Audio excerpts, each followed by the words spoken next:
Sahabiler izledin, çaknigan izzet nuri, bütkeni sıkın idin, hak İslam'ın tülhuli.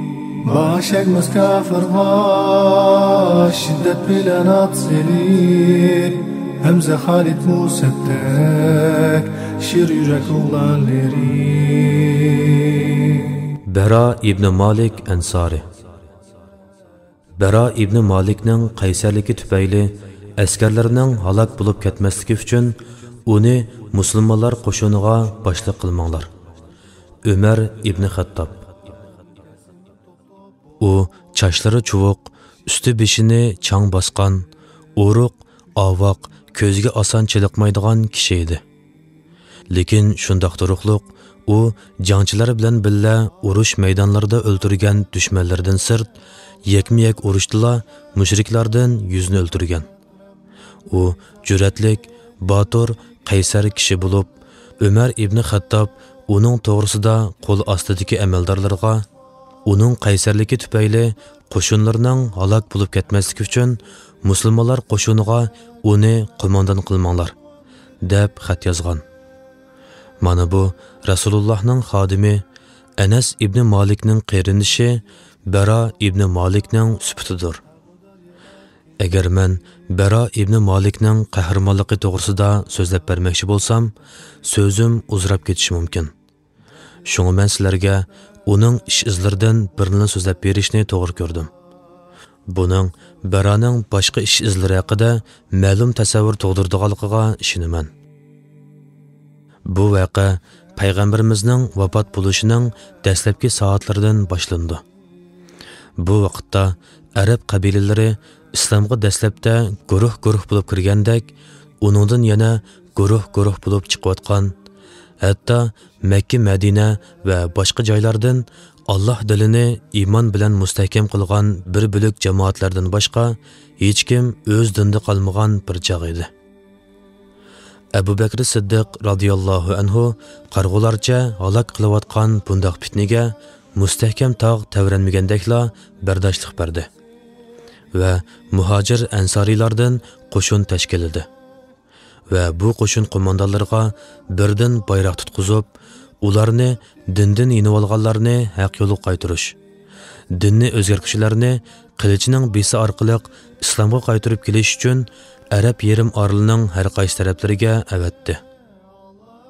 Dindan yenib olg'uvchilarning kuch jihatda eng kuchlisi va soni eng ko'p bo'lg'ini yolg'onchi Musaylimaning yurtdoshlari bo'lgan Bani Hanifa qabilasi edi. Musaylimaning atrofiga qavmi ichidan va uning quyruqchilaridan bo'lib vahshiy urushqoqlardan jami 40 ming kishi jug'langan edi. Ularning ko'pinchisining iymoni yo'q bo'lib, Musaylimaga yurtvozlik nuqtasida ergashgan edi. Ularning ba'zisi hatto "Men Musaylimaning yolg'onchi, Muhammadning rostchil ekanligini bilaman. Lekin bizga Muzarrining rostchil kishisidan Raf'aning yolg'onchisi yaxshiroq" deyishgan edi. Musaylima musulmonlar qo'shinidan Ikrama ibn Abu Jahil qo'mondonligidagi dastlabki qo'shinni mag'lub qilib orqaga chekindirdi. Abu Bakr Musaylimaga qarshi Xolid ibn Valid boshchiligidagi ikkinchi qo'shinni avatdi. Bu qo'shinga ansori va muhojirlardan bo'lib sahobalarning sarxillari to'plangan edi. Bularning oldingi safida Bara ibn Malik va musulmonlardan bir turkum botir kishilar bor edi. Ikki guruh Najdidagi Yamama zaminda uchrashib qoldi. Uzoq o'tmayla Musaylima va uning odamlarining qarshiligi kuchayib, musulmon qo'shinlarining oyoq ostidagi zamin tavirdi. Ular o'rinlardan yo'tkilishga boshildi. Hatto Musaylima qo'shini Xolid ibn Validning barargohigacha bosib kirib, uni qo'ziqlar bilan qo'shib yulib tashildi. Mubodo bir odam qutqizib olmagan bo'lsa, Xolidning ayolini o'ldirib etkili tasqalgan edi. Bu vaqtda musulmonlar nihoyat cho'ng bir xatarning borligini, o'zlarining Musaylima oldida mag'lub bo'lib qolsa, bundan keyin islom dinining qayta bosh ko'tarilmaydiganligini, Arab yerim oralida sheriksiz bir Allohga ibodat qilinmaydiganligini tunib ketdi. Xolid qo'shinni qayta tartibga soldi. Muhojir va ansarlarni boshqa musulmon avlodlaridan ayirdi. Urushda har bir guruhning jangovarligi bilinish uchun hamma qabiladagi kishilarni bir yerga yig'ib, har biriga birdan bayroq tutqizdi. Ikki taraf o'rtasida qattiq urush tugmini aylanishga boshladi.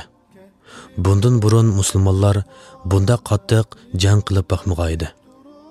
Musaylimaning askarlari urush maydonida mustahkam turdi. Musulmonlarmo odatdan tashqari boturliklarni ko'rsatdi. Navoda shu boturliklarga atilib she'r yozilsa, intayin go'zal bir doston bitib chiqqan bo'ladi. Mana bu kishi Ansariylar bayrog'ini ko'targuchi Sabit ibn Qays.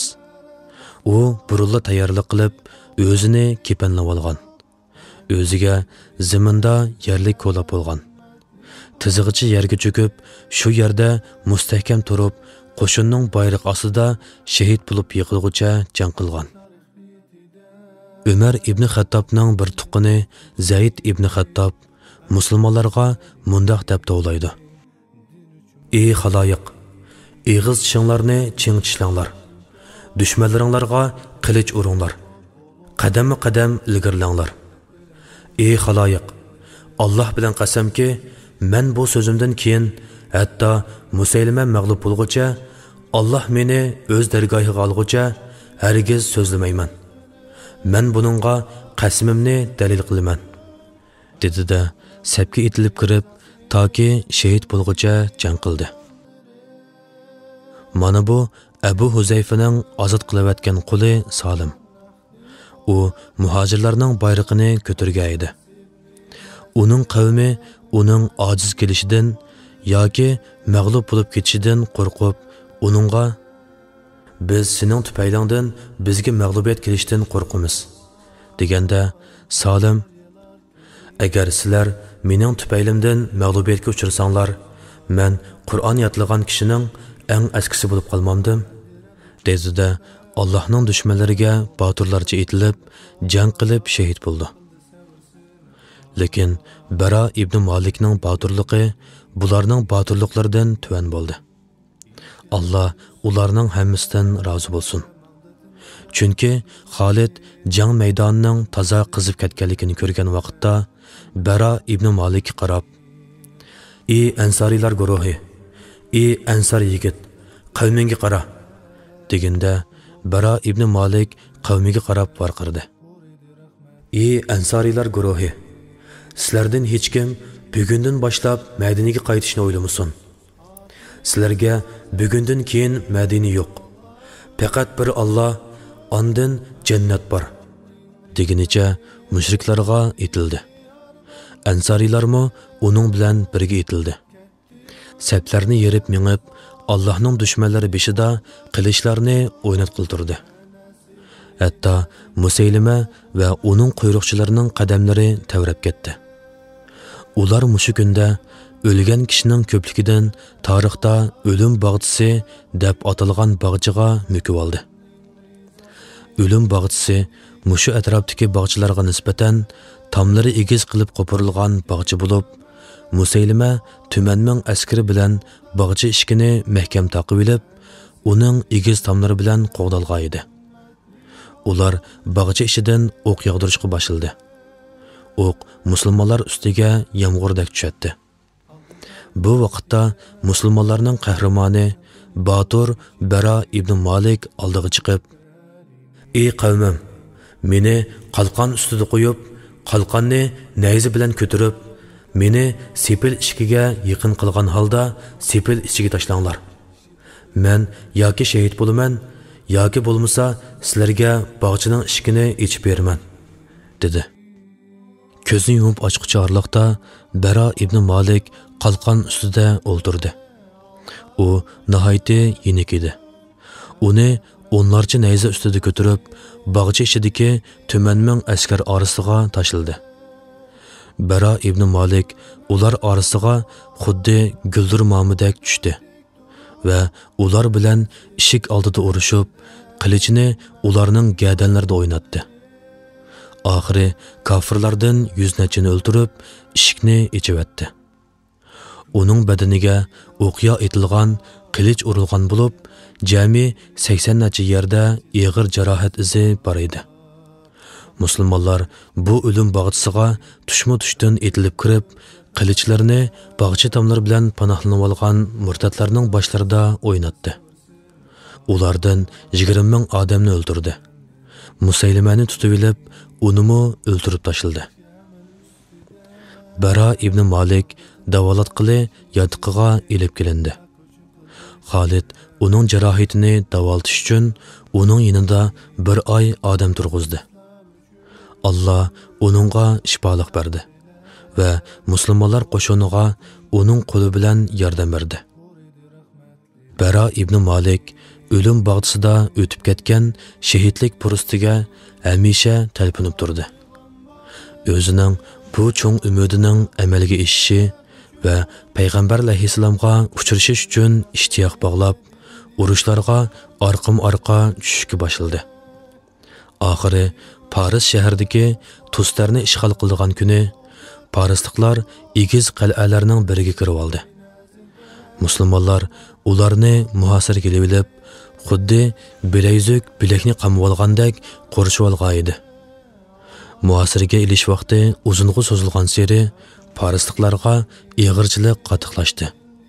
Ular qal'a tomlaridan zanjirlarni tashlab o'ltirdi. Zanjirlarning uchlariga o't bilan qizitilgan o'tkir po'lat qarmoqlar esilgan bo'lib, cho'g'dinmi bakrak lavuldaydi. Qarmoqlar musulmonlarning badallariga cho'qilib, ularni qal'a tarafga ko'tarib keladi. Qarmoqqa ilinib qolganlar yo o'latdi, yo chala o'lik bo'ladi. Qarmoqlardan biri Bara ibn Malikning qarinishi Anas ibn Malikqa sanjildida uni yuqori ko'tardi.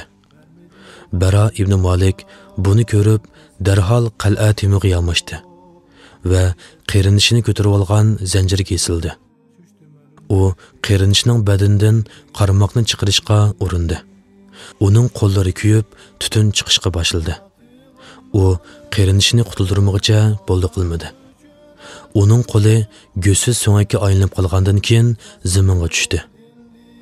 Bu urushdimi Bara ibn Malik shahidlikni rizq qilib berishni so'radi.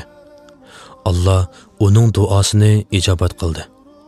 U Allohga uchrashishga qiziqqan holda shahid bo'lib yiqildi. Mehribon Allah jannatda Bara ibn Malikning yuzini nurlantirib olsun. Uning ko'zini Muhammad alayhissalomning jamoliga qondirsin. Allah uningdan rozi bo'lsin va unimi rozi qilsin. Amin. Allah uchun faqat Rabbning rizasi dildagi armonlari